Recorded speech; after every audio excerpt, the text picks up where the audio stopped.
बीओंको नारे सांघातिक अभियोग नकली जाति प्रमाणपत्र दे चाकरी करथिबा अभियोग होइछ। आनंदपुर ब्लॉक शिक्षा अधिकारी हरिहर दलईको नारे संगीन अभियोग आसिछि। अभियोग अनुଯାयी जाजपुर कोरी ब्लॉक असंझर गाँवर हरिहर दलई निजको अनुसूचित जनजाति दर्शाई जाल जाति प्रमाणपत्र दे सरकारी चाकरी करिसेंति। जहाको नि अभियोग हेबा परे व्यासनगर अनुसूचित जाति कमिशनर तहसील को यार सत्यासत्य निमंते रिपोर्ट तलब करथिले। व्यासनगर तहसील पक्षरु हरिहर दलई एससीबीसी बर्गर बोली दर्शा जाइछे। तेबे बहु दिनर शिक्षक चाकरी परे से बीओ भाव पदोन्नति पाई एबे आनंदपुर ब्लॉक रे कार्यरत अछंती। एथिपाई तुरंत तांको कार्यरु बहिष्कार करबा सहित दृढ़ कार्यानुष्ठान नेबाकू दाबी होइछे। असंझर निवासी हरिहर दलई से होचंती खंडवाला खंडवाल जात्रा होची एससीबीसी रे जाउची।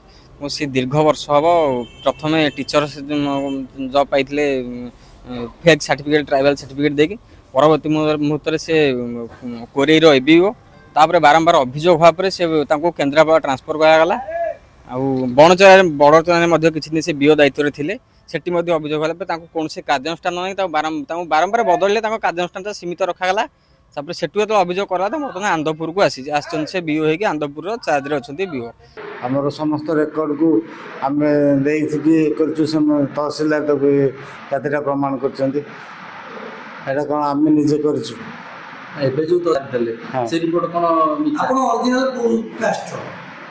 आम सर एसटी सी तहसीलदार एसटी